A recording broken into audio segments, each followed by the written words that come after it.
목회자의 눈으로 바라본 한 주간은 어떠했는지 베다니 장로교회 오영택 목사에게 들어봅니다. 시청자 여러분 안녕하셨습니까? 크리스찬 아이의 오영택 목사입니다. 여러분 혹시 한국에서 이민 오신 지가 얼마나 되셨나요? 혹 한국에 계실 때 종로 서적을 기억하시나요?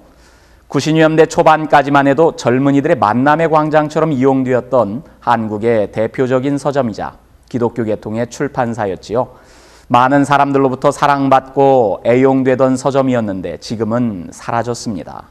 물론 사라질 당시에 경영상의 문제들도 있었지만 대기업이 운영하는 서점이 점차로 서점가를 잠식하던 때에 많은 소상인들의 서점이 문을 닫아야 했던 그 시기에 사라진 서점이기도 합니다. 이제는 한국에서 동네 서점을 보기란 거의 힘든 일이 되었습니다. 미국에서도 마찬가지였지요. 보더스나 바른앤노블과 같은 공룡에 견줄 만한 서점이 생겨나고 확장되면서 작은 동네의 미키마우스 같은 서점들은 문을 닫아야만 했습니다.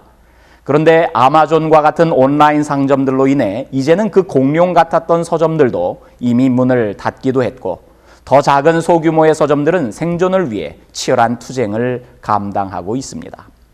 저렴한 값의 상품을 공급하는 온라인 상점들이 흥하면서 오프라인 매장들은 심각한 생존의 기로에 놓여 있습니다.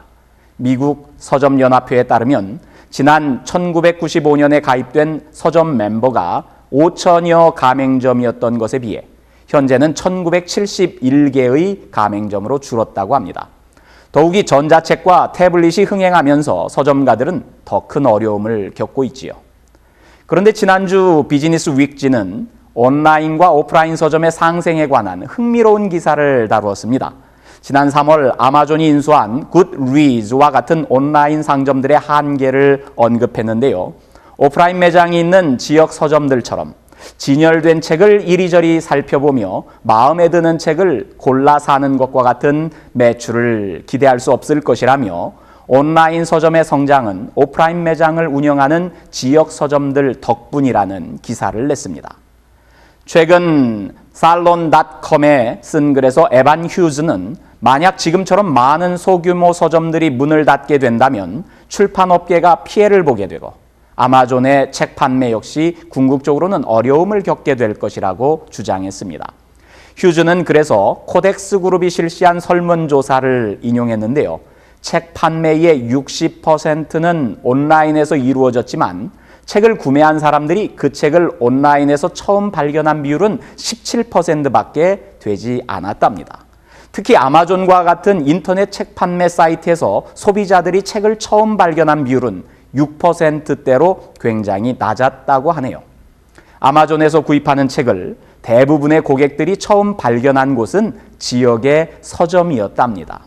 아마존 때문에 막대한 매출 피해를 입고 있는 지역의 소규모 서점들이 아이러니하게도 아마존의 책 매출과 책을 읽는 문화를 키워내는 중요한 역할을 하고 있다는 것이지요. 매출에서는 인터넷에 한참 뒤져 있지만 지역의 소규모 서점들이 고객들에게 책을 소개하는 역할은 온라인보다 3배나 앞서 있는 셈입니다. 기본적으로 책을 파는 건 여전히 지역 서점의 진열대라고 볼 수 있는 것이지요. 이러한 조사는 지역 서점들이 생존해야만 온라인 서점도 흥할 수 있다는 논리를 뒷받침합니다. 해겔의 주인과 노예의 변증법을 연상케 하는데요.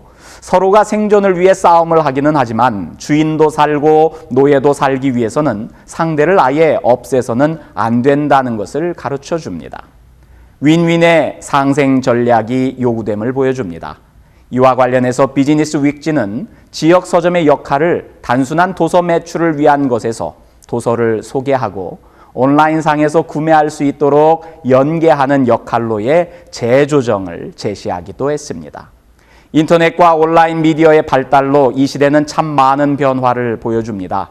그 가운데서 생존의 힘겨움이 절박함으로 다가오기도 합니다만 함께 더불어 살고 서로를 살려주는 상생의 삶이 더없이 필요한 때입니다.